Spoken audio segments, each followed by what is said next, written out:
प्रणाम सभी को। आइए आज शुरू करते हैं अध्याय दूसरा और श्लोक 31। संबंध। अर्जुन के मन में कुटुंबियों के मरने का शोक था और गुरुजनों को मारने के पाप का भय था। अर्थात यहाँ कुटुंबियों का वियोग हो जाएगा तो उनके अभाव में दुख पाना पड़ेगा, यह शोक था। और परलोक में पाप के कारण नरक आदि का दुख भोगना पड़ेगा, यह भय था। अतः भगवान ने अर्जुन का शोक दूर करने के लिए 11वें से 30वें श्लोक तक का प्रकरण कहा और अब अर्जुन का भय दूर करने के लिए शास्त्र धर्म विषयक आगे का प्रकरण आरंभ करते हैं। स्वधर्ममपि चावेक्ष्य न विकम्पित तुमहर्षि धर्मयाद्धि युद्धाच्छेन्योन्य क्षत्रियस्य न विगते। मतलब अपने धर्म को देखकर भी तुम्हें विकम्पित अर्थात कर्तव्य कर्म से विचलित नहीं होना चाहिए, क्योंकि धर्ममय युद्ध से बढ़कर क्षत्रिय के लिए दूसरा कोई कल्याणकारक कर्म नहीं है। व्याख्या। पहले 2 श्लोकों में युद्ध से होने वाले लाभ का वर्णन करते हैं। स्वधर्ममपि चावेक्ष्य न विकम्पित तुमहर्षि। यह स्वयं परमात्मा का अंश है। जब यह शरीर के साथ तादात्म्य कर लेता है तब यह स्व को अर्थात अपने आप को जो कुछ मानता है उसका कर्तव्य स्वधर्म कहलाता है। जैसे कोई अपने आप को ब्राह्मण, क्षत्रिय, वैश्य अथवा शूद्र मानता है तो अपने वर्णोचित कर्तव्यों का पालन करना उसका स्वधर्म है। कोई अपने को शिक्षक या नौकर मानता है तो शिक्षक या नौकर के कर्तव्यों का पालन करना उसका स्वधर्म है। कोई अपने को किसी का पिता या किसी का पुत्र मानता है तो पुत्र या पिता के प्रति किए जाने वाले कर्तव्यों का पालन करना उसका स्वधर्म है। यहाँ क्षत्रिय के कर्तव्य कर्म को धर्म नाम से कहा गया है। 18वें अध्याय में जहाँ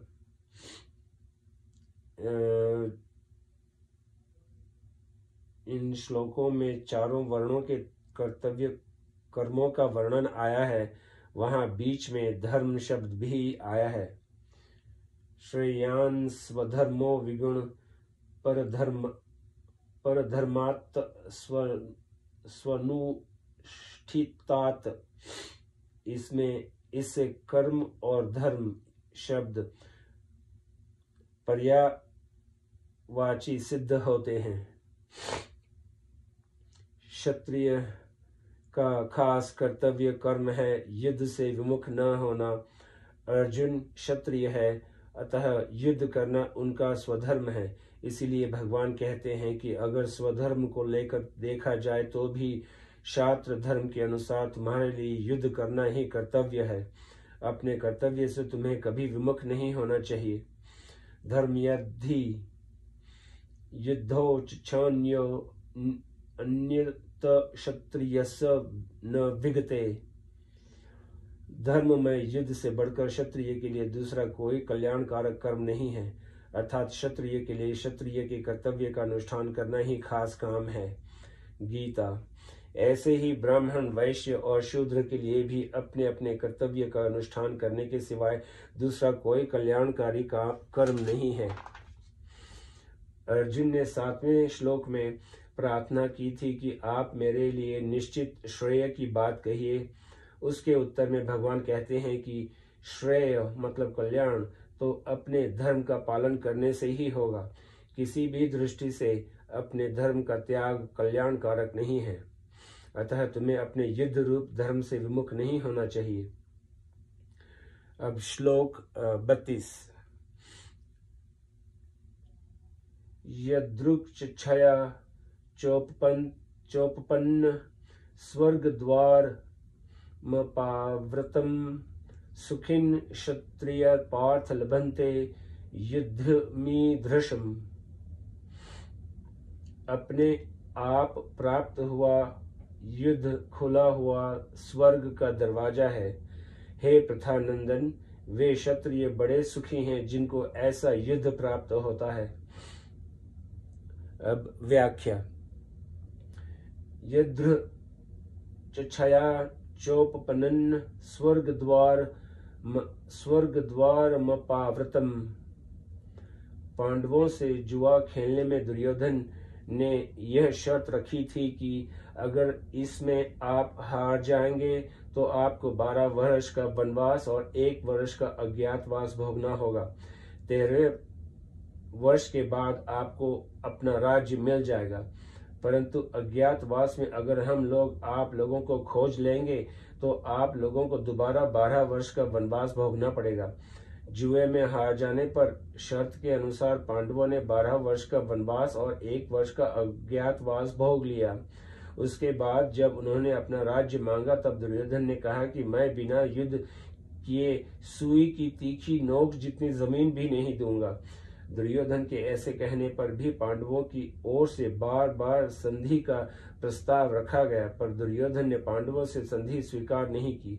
इसीलिए भगवान अर्जुन से कहते हैं कि यह युद्ध तुम लोगों को अपने आप प्राप्त हुआ है। अपने आप प्राप्त हुए धर्ममय युद्ध में जो क्षत्रिय शूरवीरता से लड़ते हुए मरता है उसके लिए स्वर्ग का दरवाजा खुला हुआ रहता है। सुखिन क्षत्रिय पार्थ लभन्ते युद्ध में दृश्यम। ऐसा धर्ममय युद्ध जिनको प्राप्त हुआ है वे क्षत्रिय बड़े सुखी हैं। यह सुखी कहने का तात्पर्य है कि अपने कर्तव्य का पालन करने में जो सुख है वह सुख सांसारिक भोगों को भोगने में नहीं है। सांसारिक भोगों का सुख तो पशु पक्षियों को भी होता है। अतः जिनको कर्तव्य पालन का अवसर प्राप्त हुआ है उनको बड़ा भाग्यशाली मानना चाहिए। संबंध। युद्ध न करने से क्या हानि होती है इसका आगे के 4 श्लोकों में वर्णन करते हैं। अब आइए अगला श्लोक है 33। अथ चेत्त्वमिन् धर्मम्य संग्राम न करिष्यसि तत् स्वधर्म कीर्ति च हित्वा पापमवाप्स्यसि। अब अगर तू यह धर्ममय युद्ध नहीं करेगा तो अपने धर्म और कीर्ति का त्याग करके पाप को प्राप्त होगा। व्याख्या। अर्थ चेत्त्वमिन् से लेके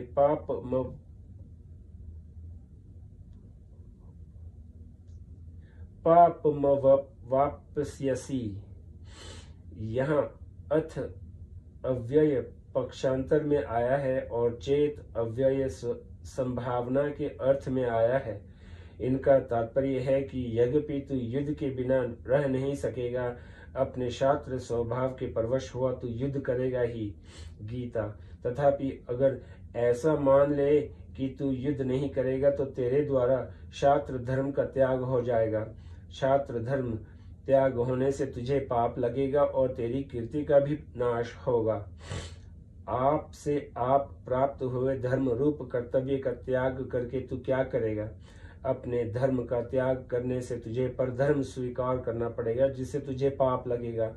युद्ध का त्याग करने से दूसरे लोग ऐसा मानेंगे कि अर्जुन जैसा शूरवीर भी मरने से भयभीत हो गया। इससे तेरी कीर्ति का नाश होगा। अब श्लोक 34। अकीर्ति चापि भूतानि कथयिष्यन्ति ते व्ययाम संभावितस्य चाकीर्तिर्मरणादतिरिच्यते। सब प्राणी भी तेरी सदा रहने वाली अपकीर्ति का कथन करेंगे। वह अपकीर्ति सम्मानित मनुष्य के लिए मृत्यु से भी बढ़कर दुखदायी होती है। व्याख्या। अकीर्ति चापि भूतानि कथयिष्यन्ति ते व्ययाम। मनुष्य, देवता, यक्ष, राक्षस आदि जिन प्राणियों का तेरे साथ कोई संबंध नहीं है, अर्थात जिनकी तेरे साथ न मित्रता है और न शत्रुता, ऐसे साधारण प्राणी भी तेरी अपकीर्ति अपशय का कथन करेंगे कि देखो अर्जुन कैसा भीरू था, जो कि अपने शास्त्र धर्म से विमुख हो गया। वह कितना शूरवीर था, पर युद्ध के मौके पर उसकी कायरता प्रकट हो गई, जिसका कि दूसरों को पता ही नहीं था, आदि आदि। ते कहने का भाव है कि स्वर्ग, मृत्यु और पाताल लोक में भी जिसकी धाक जमी हुई है, ऐसे तेरी अपकीर्ति होगी। अव्यायाम कहने का तात्पर्य है कि जो आदमी श्रेष्ठता को लेकर जितना अधिक प्रसिद्ध होता है, उसकी कीर्ति और अपकीर्ति भी उतनी ही अधिक स्थायी रहने वाली होती है। संभवितस्य चाकीर्तिर्मरणादतिरिच्यते। इस श्लोक के पूर्वधर्म में भगवान ने साधारण प्राणियों द्वारा अर्जुन की निंदा किए जाने की बात बताई। अब श्लोक के उत्तराधर्म में सबके लिए लागू होने वाली सामान्य बात बताते हैं। संसार की दृष्टि में जो श्रेष्ठ माना जाता है, जिसको लोग बड़ी ऊंची दृष्टि से देखते हैं, ऐसे मनुष्य की जब अपकीर्ति होती है, तब वह अपकीर्ति उसके लिए मरण से भी अधिक भयंकर दुखदायी होती है। कारण कि मरने में तो आयु समाप्त हुई है, उसने कोई अपराध तो किया नहीं है, परंतु अपकीर्ति होने में तो वह खुद धर्म मर्यादा से कर्तव्य से च्युत हुआ है। तात्पर्य है कि लोगों में श्रेष्ठ माना जाने वाला मनुष्य अगर अपने कर्तव्य से च्युत होता है तो उसका बड़ा भयंकर अपक्षय होता है। अब श्लोक 35वां। भयाद्रणादुपरंत मनस्यन्ते त्वा महारथा, येषां च त्वा बहुमतो भूत्वा यास्यसि लाघवम्। महारथी लोग तुझे भय के कारण युद्ध से उपरत हुआ मानेंगे, जिनकी धारणा में तू बहुमान्य हो चुका है, उनकी दृष्टि में तू लघुता को प्राप्त हो जाएगा। व्याख्या। भयाद्रणादुपरंत मनस्यते त्वा महारथा, मतलब तू ऐसा समझता है कि मैं तो केवल अपना कल्याण करने के लिए युद्ध से उपरत हुआ हूँ, परंतु अगर ऐसी ही बात होती तो युद्ध को तू पाप समझता तो पहले ही एकांत में रहकर भजन स्मरण करता और तेरी युद्ध के लिए प्रवृत्ति भी नहीं होती, परंतु तू एकांत में न रहकर युद्ध में प्रवृत्त हुआ है। अगर तू युद्ध से निवृत्त होगा तो बड़े बड़े महारथी लोग ऐसा ही मानेंगे कि युद्ध में मारे जाने के भय से ही अर्जुन युद्ध से निवृत्त हुआ है। अगर वह धर्म का विचार करता तो युद्ध से निवृत्त नहीं होता, क्योंकि युद्ध करना क्षत्रिय का धर्म है, अतः वह मरने के भय से भी युद्ध से निवृत्त हो रहा है। येषां च त्वं बहुमतो भूत्वा यास्यसि लाघवम्। भीष्म, द्रोणाचार्य, कृपाचार्य, शल्य आदि जो बड़े बड़े महारथी हैं, उनकी दृष्टि में तू बहुमान्य हो चुका है, अर्थात उनके मन में यह एक विश्वास है कि युद्ध करने में नामी शूरवीर तो अर्जुन ही है। वह युद्ध में अनेक दैत्यों, देवताओं, गंधर्वों आदि को हरा चुका है। अब तू युद्ध से निवृत्त हो जाएगा तो उन महारथियों के सामने तू लघुता मतलब तुच्छता को प्राप्त हो जाएगा, अर्थात उनकी दृष्टि में तू गिर जाएगा। अब श्लोक 36। अवाच्य वादांश्च बहुन वदिष्यन्ति तवाहिता निंदन्तस्तव सामर्थ्य ततो दुखंतर नु किम। मतलब तेरे शत्रु लोग तेरी सामर्थ्य की निंदा करते हुए न कहने योग्य बहुत से वचन कहेंगे, उससे बढ़कर और दुख की बात क्या होगी। व्याख्या। अवाच्य वादांश से लेके निंदंतस्वत सामर्थ्यम तक अहित नाम शत्रु का है, अहित करने वाले का है। तेरे जो दुर्योधन, दुशासन, कर्ण आदि शत्रु हैं, तेरे वैर न रखने पर भी स्वयं तेरे साथ वैर रख तेरा अहित करने वाले हैं। वे तेरी सामर्थ्य को जानते हैं कि यह बड़ा भारी शूरवीर है।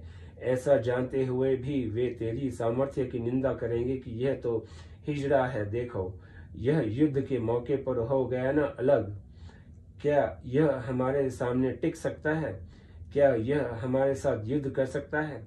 इस प्रकार तुझे दुखी करने के लिए, तेरे भीतर जलन पैदा करने के लिए न जाने कितने न कहने लायक वचन कहेंगे।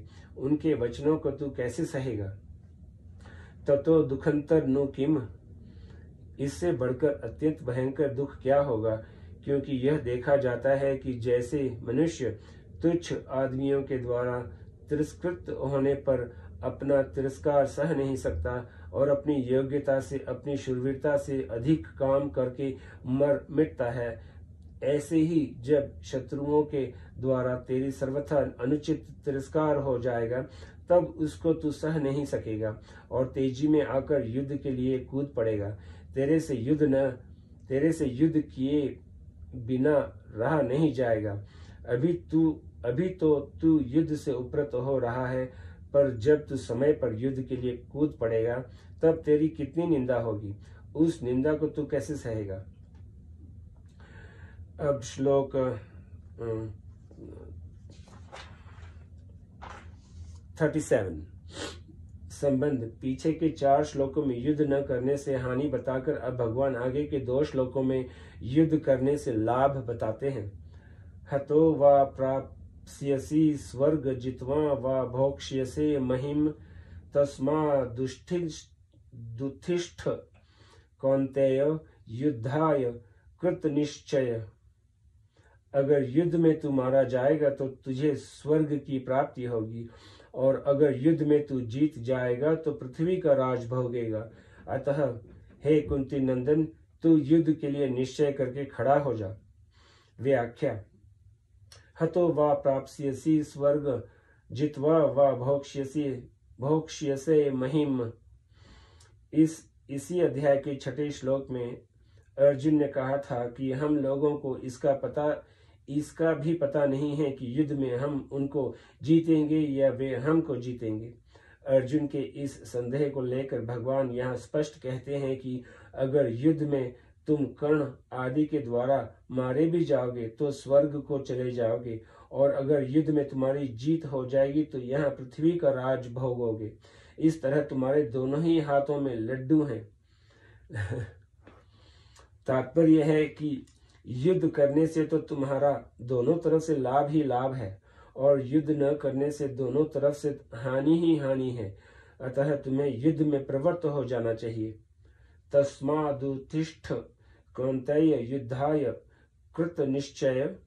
यह कौन्तेय संबोधन देने का तात्पर्य है कि जब मैं संधि का प्रस्ताव लेकर कौरवों के पास गया था, तब माता कुंती ने तुम्हारे लिए ये संदेश भेजा था कि तुम युद्ध करो। अतः तुम्हें युद्ध से निवृत्त नहीं होना चाहिए, प्रत्युत युद्ध का निश्चय करके खड़े हो जाना चाहिए। अर्जुन का युद्ध न करने का निश्चय था, और भगवान ने इसी अध्याय के 3 श्लोक में युद्ध करने की आज्ञा दे दी। इससे अर्जुन के मन में संदेह हुआ कि युद्ध करना ठीक है या न करना ठीक है। अतः यह भगवान उस संदेह को दूर करने के लिए कहते हैं कि तुम युद्ध करने का एक निश्चय कर लो, उसमें संदेह मत रखो। यह भगवान का तात्पर्य ऐसा मालूम देता है कि मनुष्य को किसी भी हालत में प्राप्त कर्तव्य का त्याग नहीं करना चाहिए, प्रत्युत उत्साह और तत्परता पूर्वक अपने कर्तव्य का पालन करना चाहिए। कर्तव्य का पालन करने में ही मनुष्य की मनुष्यता है। शुक्रिया।